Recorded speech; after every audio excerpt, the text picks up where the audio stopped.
여러 이유로 인해서 신자는 선을 행하다 낙심할 수 있습니다. 오늘 본문 말씀 선을 행하되 낙심하지 말지니라고 하는 말은 무엇이 전제되어 있는가? 선을 행한다고 해서 낙심이 없는 것은 아니다. 선을 행하는 순간 마귀가 공격하기 시작합니다.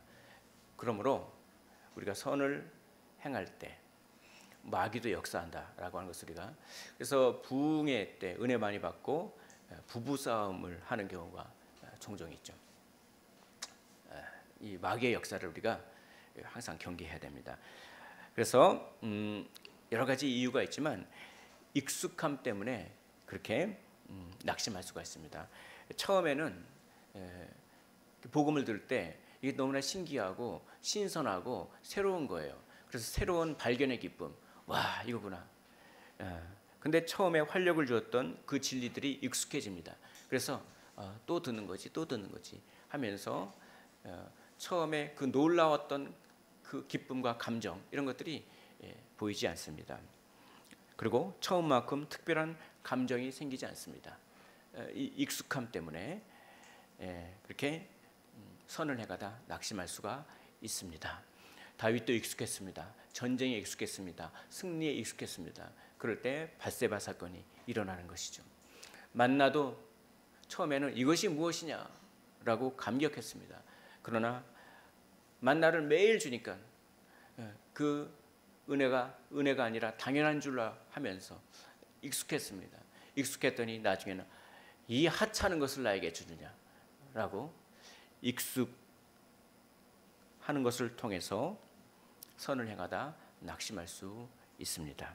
또 보람이나 열매가 없을 때 내가 아무리 노력해도 열매가 보이지 않고, 그러니까 그 사람을 위해서 헌신하고 수고해도 그 사람에게 돌아오는 말은 수고했다고 하는 말이 아니라 다른 말이 돌아오고, 이렇게 여러 가지 보람이나 열매가 없을 때 선을 행하다 낙심할 수 있습니다.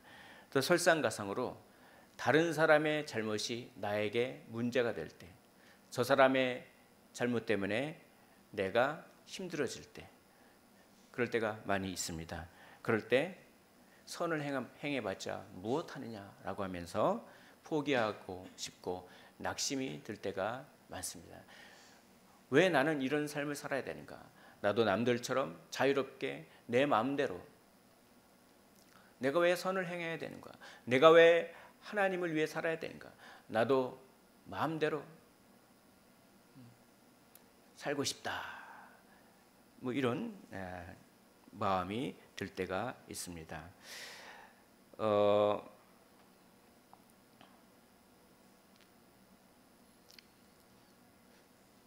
그리스도인들이 선을 행하며 살고 있지만 이렇게 선을 행하되 낙심에 빠지면 올바른 방향을 가고 있지만 고개를 숙이면서 가고 있는 것이죠. 방향은 올바르지만 낙심했기 때문에 기쁨이 없는 얼굴을 가지고 고개를 숙이면서 가고 있는, 방향은 맞지만 태도는 맞지 않는, 이것은 그리스도인이 보이지 말아야 할 모습입니다. 우리는 항상 기뻐하고 범사에 감사함을 통해서 복음의 영향력을 끼쳐야 되는데, 우리가 하나님 나라의 백성이고 하나님의 나라를 누린다고 하면서 우리가 선을 행하지만 고개를 푹 숙이고 마지못해 선을 행하고 있다면 그것은 어떤 영향력이 끼치겠습니까? 어떻게 선을 행하되 낙심하려고 하는 마음이 들 때 극복해야 할까요? 소극적인 측면 그리고 적극적인 대처법. 그래서 소극적인 대처법, 하지 말아야 될 것 3가지가 있습니다. 그리고 적극적인 대처법, 해야 할 3가지가 있습니다. 우리가 포기하려고 하는 마음이 들 때, 삶을 놓고 싶을 때, 삶을 놔버리고 싶을 때, 이때는 적극적인 대처보다 소극적인 대처가 더 중요할 때가 있습니다. 소극적인 대처를 먼저 한 다음에 적극적인 대처를 해야 돼요. 이 포기하고 싶은 생각이 많이 들 때는 무엇을 하지 말아야 될까요? 이 소극적인 대처 세 가지를 하지 말아야 됩니다. 첫째, 포기하라고 하는 부정적인 음성에 귀를 기울이지 말아야 합니다.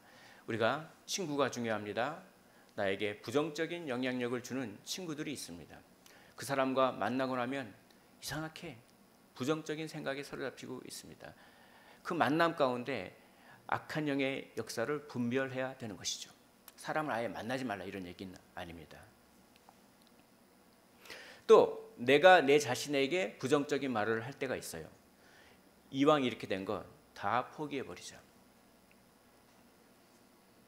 내가 나에게 하는 말이라고 해서 다 귀를 기울여서는 안 됩니다.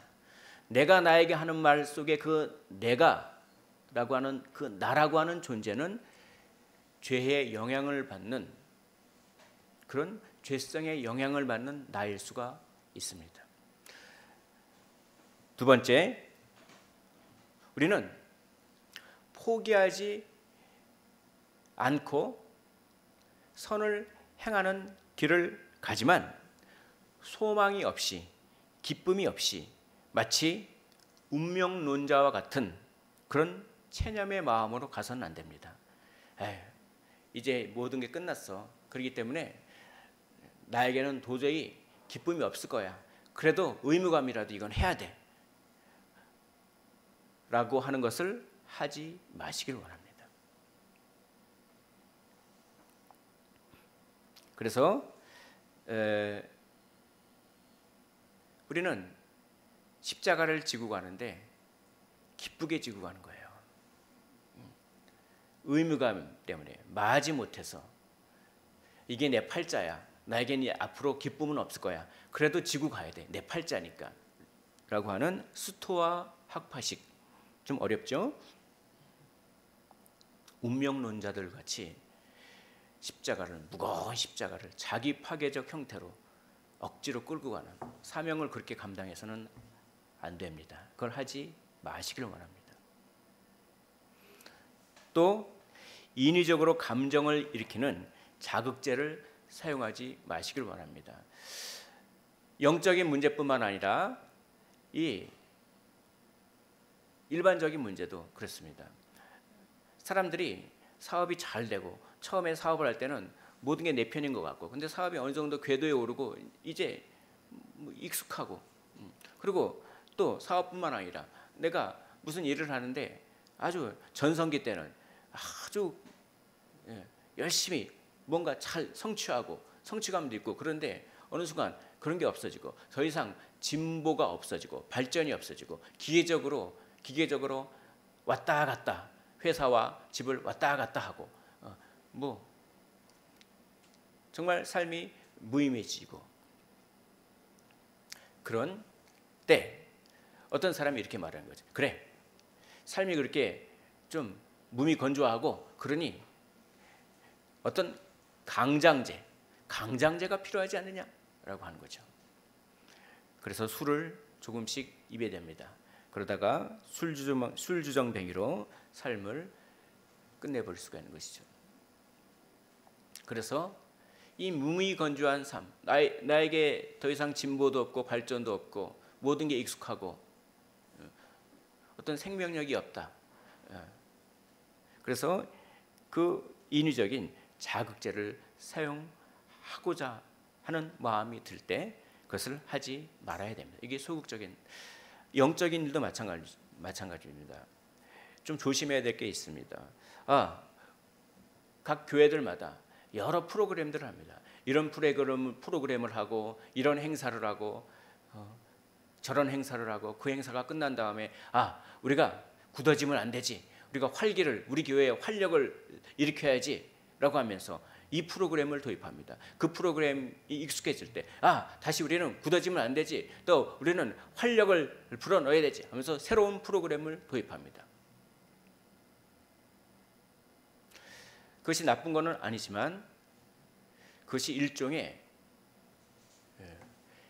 자양강장제와 같은 본질은 없어지고 그 프로그램과 그 행사를 하는 본질은 없어지고 일종의 그렇죠? 그 인위적인 자극제 역할만 할 수 있다라고 한 것이죠. 우리는 항상 본질을 추구해야 되는 것입니다. 본질을. 이렇게 적극적인 대처에 앞서 소극적인 차원의 대처가 중요합니다. 결코 포기하지 마십시오. 두 번째, 포기하지 않되 억지로 운명론자처럼 억지로 끌고 가지 마십시오. 그 세 번째, 인위적인 자극제를 쓰지 마십시오. 그러면 무엇을 해야 된다는 말입니까? 적극적인 차원의 대처법이 있습니다. 우리가 해야 할 세 가지가 있습니다. 질문하는 것입니다. 기억하는 것입니다. 간구하는 것입니다. 우리 한번 따라해 볼까요?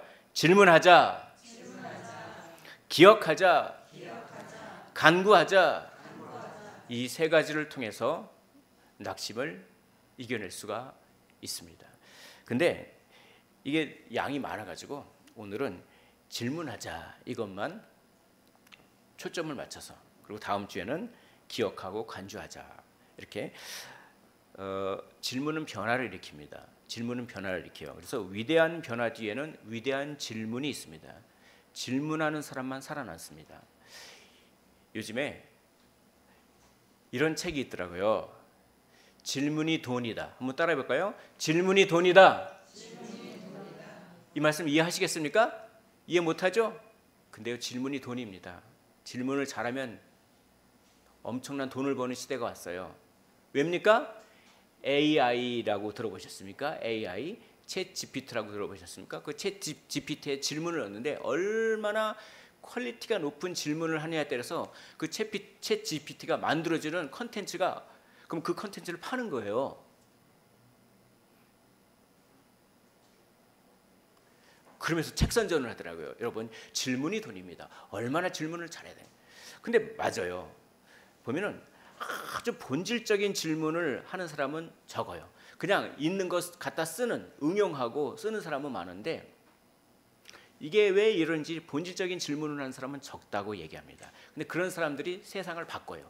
세상을 바꾸는 그런 그 개혁, 그죠? 그것에는 무엇이 있느냐? 반드시 그 밑에는 질문이 있었습니다. 질문이 있었어요. 여러분, 질문하시기를 원합니다. 질문해야 돼요. 영적인 일도 마찬가지예요. 질문해야 됩니다.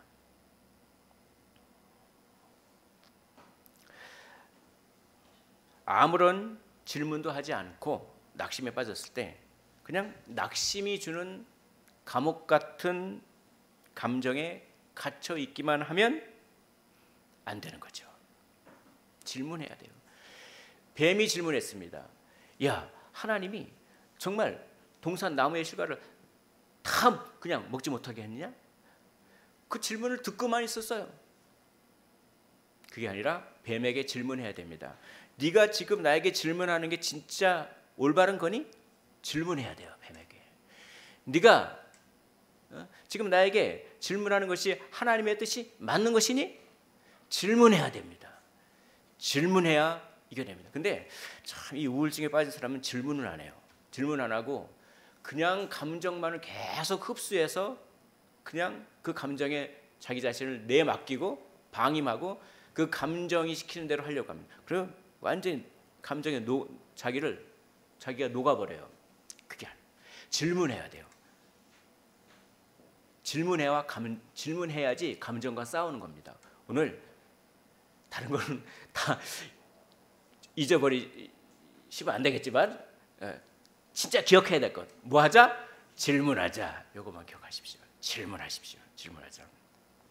우리 하나님도 우리에게 질문하셨습니다. 질문하셨어요. 하나님은 아주 우리 삶을 변화시키기 위해서 질문하셨어요.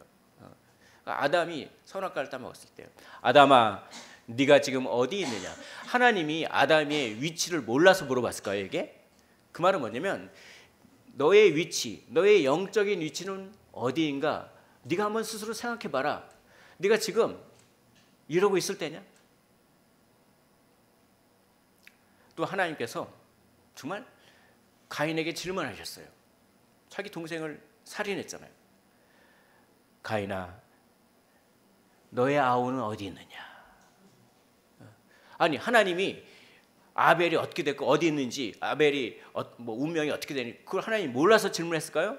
이거는 가인아, 네가 지금 무슨 일을 했는지 생각해보라. 네 스스로에게 질문하라. 이겁니다. 이거예요.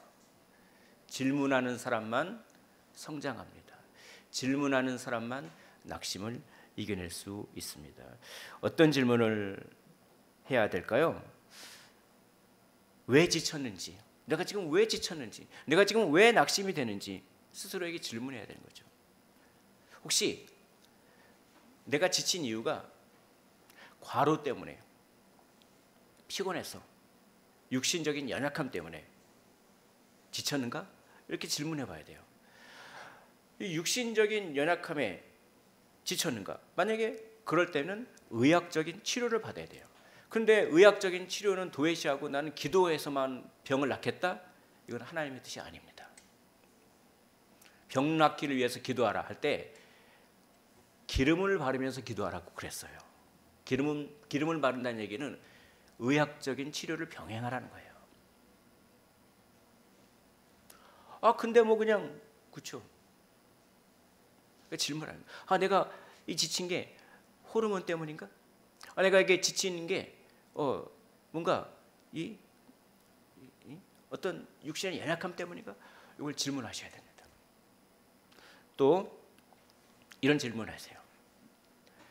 성령이 힘이 아닌 내 힘으로 하려고 했는가? 이걸 질문하셔야 됩니다. 내 힘으로, 내 육신적인 힘으로, 영적인 일을 할 때 성령의 힘을 의지하지 아니하고 내 힘으로 했는가? 이걸 질문하셔야 됩니다. 성령의 힘이라고 하는 것은 무엇이냐면 말씀을 읽고 기도할 때 성령께서 그 말씀을 통해서 깨닫게 하시고 아이디어를 주시고 그런 거예요. 그 지혜를 주시는 그거. 그리고 성령의 힘이라고 하는 것은 말씀을 읽을 때 감동이 돼요. 감동이 되어서 동기부여가 막 되는 거예요. 억지로 하는 것이 아니라 이건 진짜 가치 있는 일, 막 동기부여가 막 되는 겁니다. 성령이 주시는 아이디어와 지혜, 성령이 주시는 말씀 통해서 주시는 그 동기부여, 그 힘으로 하지 않고 이건 무조건 내가 해야 돼, 쥐어짜서 내가 해야 돼, 내가 목사니까 설교해야 돼.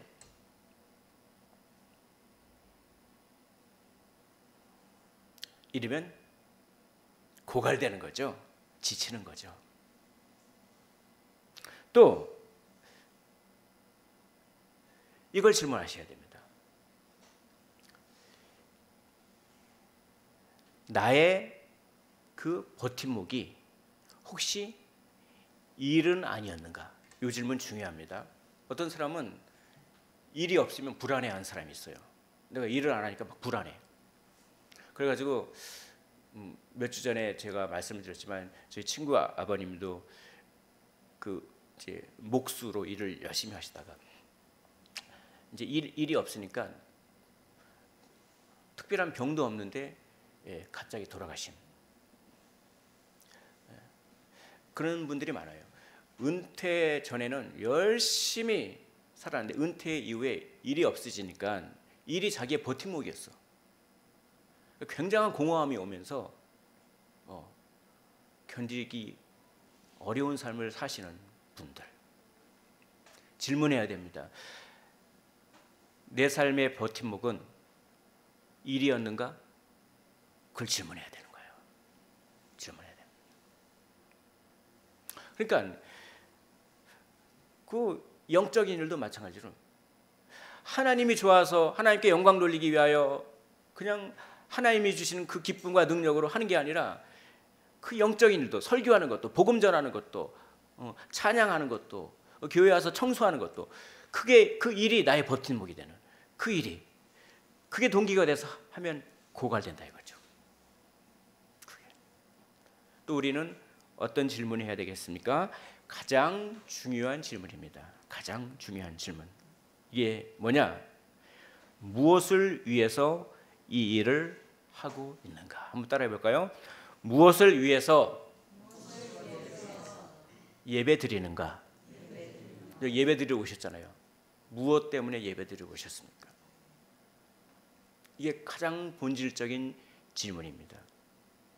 어떤 사람은 감정적인 흥분을 위해서 기독교 사역에 적극적으로 참여할 수 있습니다. 뭐 찬양하면 뜨거워지고 감정 기도하고 막 그냥 소리 내서 기도하고 막 감정적으로 막 흥분되고 뭔가 그 내가 뭐 한 것 같고 내가 큰 은혜 받은 것 같고 그게 그렇게 좋은 거야. 그래서 감정적인 흥분을 위해서 예배드리고 말씀 읽고 전도하고 내가 전도했더니 누가 복음을 받아들이라 보람 때문에 보람도 물론 중요한 것이지만 보람은 우상이 될 수가 있습니다. 또 어떤 사람은 어떤 그 부류는 자기 영광을 위하여 열심히 일할 수가 있습니다. 야, 넌 정말 대단한 사람이야. 너는 정말 참 많은 일을 했지. 네가 정말 교회를 몇 개를 세우고 네가 정말 건축 헌금을 엄청나게 많이 하고 네가 그냥 전도 집회 때 사람을 몇십 명씩 데리고 오고 네가 그냥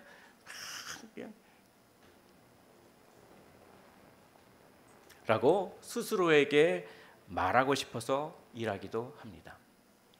물론 자신은 칭찬을 원치 않는다고 하나님께만 영광 돌린다고 말은 하지만 그러면서도 성과를 내고 싶어하고 그 성과가 신문에 실리기를 원합니다. 유튜브 조회수가 올라가기를 원하는 거죠.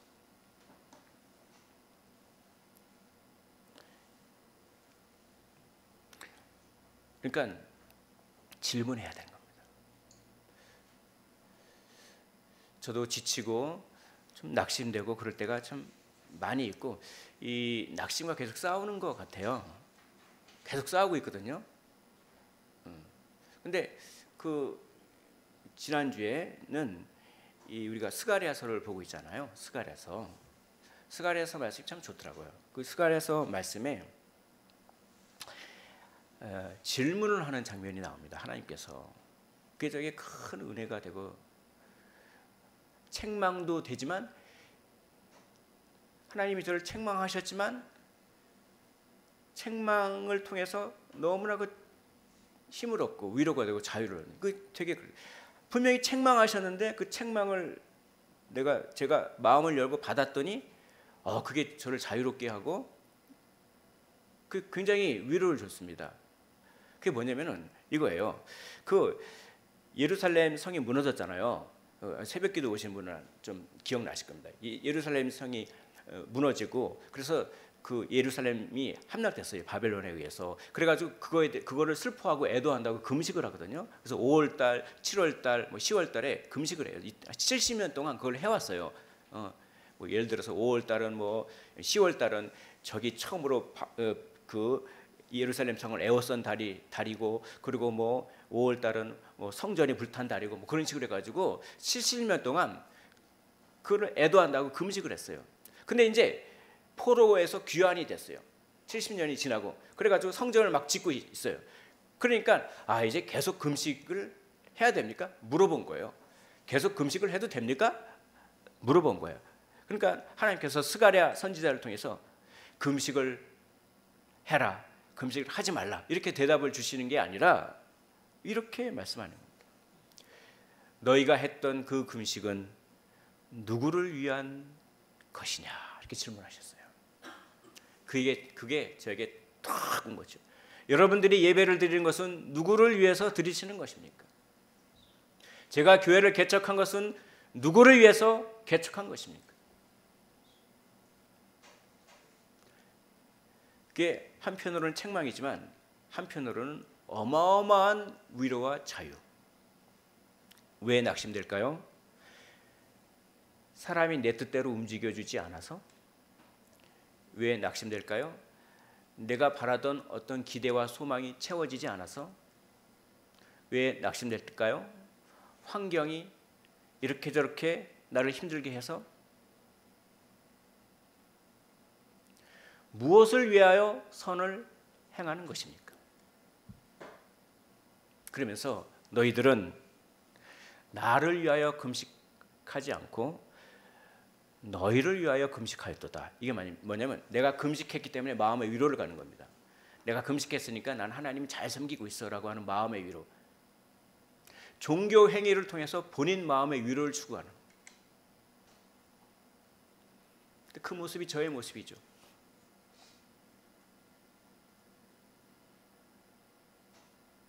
그게 아니라 하나님을 위해서 하는 것입니다.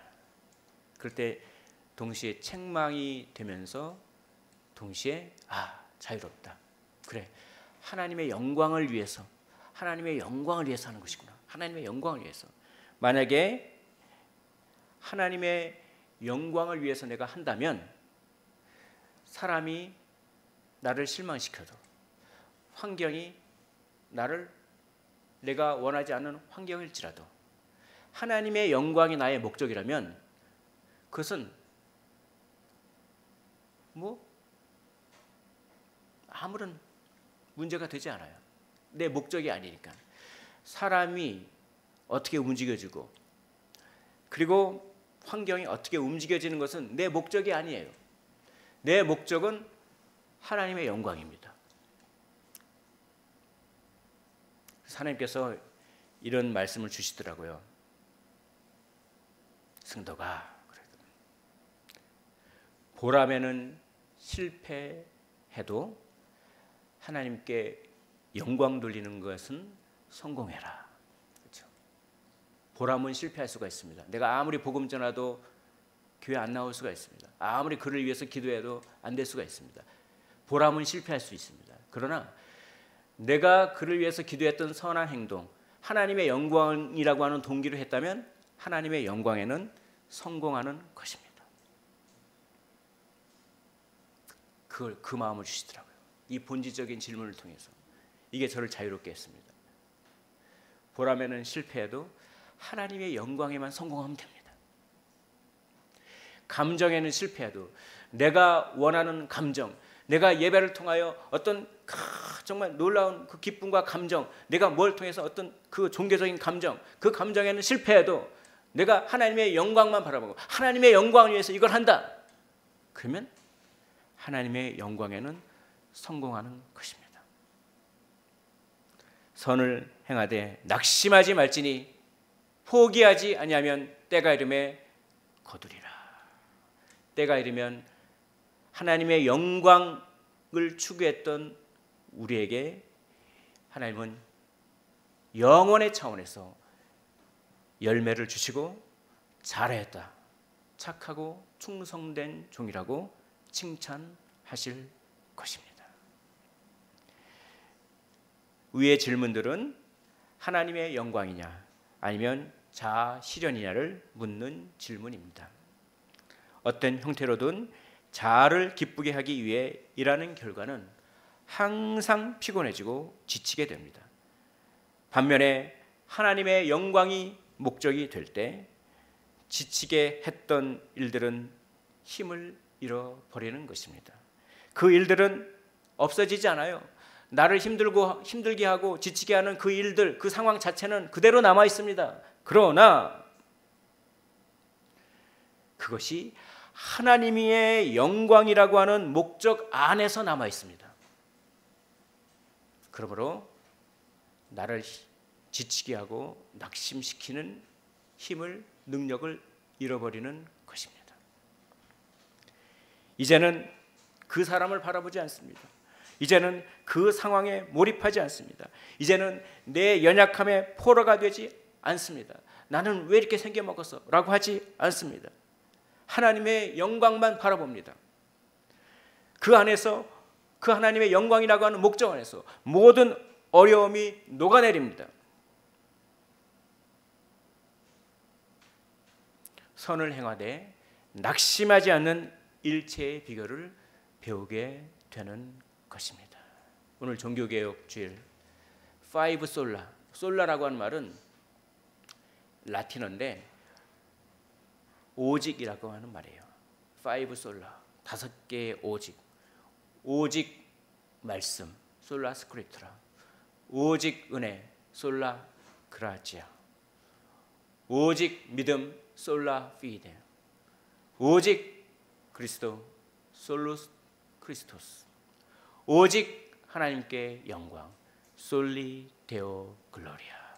오직 하나님께 영광, 오직 하나님께 영광, 오직 하나님께 영광. 그것이 우리를 낙심으로부터 구해줄 것이고, 그것이 우리에게 참된 위로와 소망을 줄 것입니다.